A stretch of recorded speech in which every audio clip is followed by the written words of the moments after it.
past coaching staffs have put very specific goals, statistics on the defense pillars. I said 24 points a game. Other coaches obviously have different approaches. What's your approach? Do you give these guys this is what we want to hold opponents to? I know you stressed red zone. What kind of goals, if any, do you put on? Yeah, no, what we do is we're really going to look category-wise. We always look at our rushing defense. We look at, defense per play, scoring defense per possession, and our takeaways. And then third down end up being the 5 areas that we look at and want to have really, really competitive numbers across the country. But those end up having translated into being able to play winning defensive football. As you look at bowl teams and you look at the good defensive teams in the nation, those end up being the statistics that ultimately drive winning. We hear so much about complementary football. Do you adjust your goals at all depending on your offense? I mean, this looks like an offense that can score a little. Do you adjust your goals, or do you want to do the same thing on your side of the ball no matter what? Yeah, no, I think what you do is, obviously the number one goal for our program is to score more points than our opponents. Part of that is, as far as the defensive football team, is to do a really, really nice job of playing good defense. And so as far as adjusting any goals, what we'll do is we'll try to do as best we can on defense. And we're fortunate to have a really, really good offense. After the scrimmage, a lot of the players said they felt like they started too slow in the beginning, that the offense was able to get ahead. Do you feel like they responded to that in practice after the scrimmage? Yeah, I think that, the scrimmage, we did start slow in the first few series. There's a lot to teach from those situations, and it's always tough because you're moving different guys in and out of those scrimmage situations, playing with multiple groups, so it's always really hard to get a true feel of really what the flow of the game was until you watch the film. And there's a lot of things for us to learn from, and we're going to continue to grow and learn, and that's why we're in camp. So we're fortunate that we've got a bunch of guys that appreciate the process, and tomorrow will be another big scrimmage for us. On Tuesday, Coach Kitchings wasn't too happy with the offense, but defensively, you guys forced a couple of turnovers. How did you feel that they responded from that scrimmage in that practice afterwards? Yeah, no, it's always incremental. It's interesting when you watch the film. It's never as good, or if it's never as bad usually as you think it is, and so that's always a fun thing for us as a coaching staff to do, is to go digest exactly what we put on the field, and and then be able to be really, really good teachers. So that's kind of where we're at in camp. Is the defense designed to create turnovers, and how can your depth on the defensive line maybe help with that in terms of getting after the quarterback? Yeah, and I mean, turnovers are huge, both sides of the ball. If we can win turnover margin as a football program, we'll be in great shape. Now, as far as creating turnovers, it starts with, number one, being great tacklers, and then executing defensive schemes to be able to create some of that. So, we just got to, number one, focus on our fundamentals, and then the second piece is making sure that guys do a great job of executing the defense, and we as coaches got to do a tremendous job of teaching as we continue to grow. On that same topic, I was watching Chris Slade's. I know you get into those little pods with different drills, and Slade was doing the secure the tackle and strip the ball, and I must have heard him say secure the tackle first 1,000 times in the times they were coming through.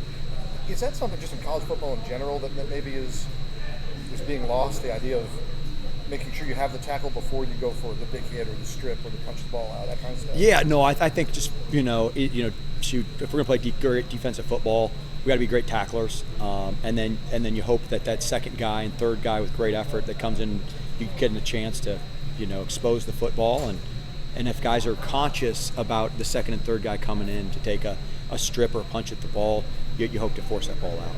What if you go? I was going to say, have you seen enough in practice and scrimmage that you'll be a good tackling team? Have you seen enough yet to figure out what to do? Yeah, no, I think that's always the challenge at camp is obviously certain guys have been put in those positions.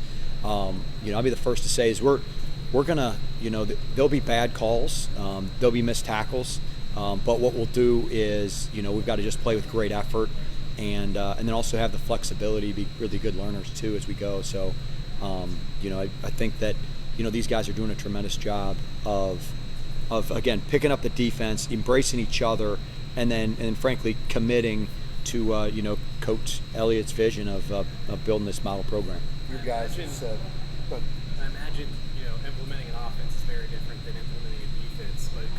said on Saturday, it felt like you had two playbooks you were running out there at times. How much can you get deep into it just in this first fall camp? Yeah, no, you know what, really had a fire hose mentality with these guys, and then what we'll do as a coaching staff as we start to get ready for the season is, be really retrospective as far as what have we done really, really well in spring ball, in fall camp, and then let that be our package. And so that allows us to boil it down and ultimately try to put guys in a position where they can play the fastest, which I think can lead up to us, playing the best defensive football. And how much does it help having a guy like Nick Jackson back there who has so much experience, just to kind of help ease that transition and putting a new defense in? Yeah, no, I'll tell you what, guys like Nick that represent the University of Virginia in such a great way, not only as a football player but as a student athlete. I'll tell you what, he brings a tremendous leadership, and also what he is he's shown he's a tremendous football player, and his leadership is going to start with his ability to be really, really productive, and he's shown a lot of glimpses of that throughout the spring and now fall camp. How about the guy next to him, Ahern, is Nick's roommate, and Nick said this is the first time he's been healthy, so he's really excited to see what he can do. Josh said that he's really toned down, his body fat's slimmed down, he feels more explosive. What have you seen from Ahern and his ability? Yeah, Josh Ahern, I tell you what, he's another one of these young men that it's a leader as well. Because he's a great worker. He's been super disciplined with his training, and I tell you what, he's a fun guy to coach. So it's going to be fun to see him, be really, really productive this year. In the secondary, are you happy with depth there? Are you developing depth in the background there with the twos and the threes? How do you kind of see the depth in the secondary? Yeah, and again, we're continuing, trying to move the pieces around to find out who those best guys are. I think that what we'll do is we'll get to see a little bit more of that tomorrow by guys playing some different spots, and hopefully that gives us a really clear picture by Monday to say, hey, this will be your home position. At the same time, guys are going to have to be able to play multiple spots throughout a season. So we'll find a way. What do you have back here? The guys were saying it's a boundary safety, a field safety, a strong safety, and then the corners are just left and right, or do you play field and boundary? Yeah, we'll play left and right, and so really what we just really it's we play with like a Sam linebacker position. It's kind of that field safety for us. So it's a it's a hybrid spot that they've got to do a lot of different things in the defensive scheme. But we're going to have to be really, really good at that that Sam linebacker spot. And what we'll do is we'll find a way to put somebody out there that can go over and stand over number two and hopefully disrupt some timing there for the quarterback. Who's been working there? Darius Bratton has been working there. He has, shoot. Darius, you talk about a young man that, has played corner, he's played safety, and so he gives you a lot of diversity in what you can do schematically, and so he's a great young man. He's been, it's been that time of camp now where the guys are a little banged up, your legs are not fresh like when you started camp, so we'll have to grind through scrimmage tomorrow and watch these guys get after it. Coach Elliott mentioned James Jackson as having a lot of upside. Just what have you seen from him? I know he was out early in camp, but how's he performed? Yeah, James had a great spring, and again, he was just unfortunate to be nicked up a little bit to start camp. But he's a young man that can run sideline to sideline. Super good athlete, physical, and just another one of these guys that exemplify what it is to be a student athlete here at the University of Virginia. Okay, thank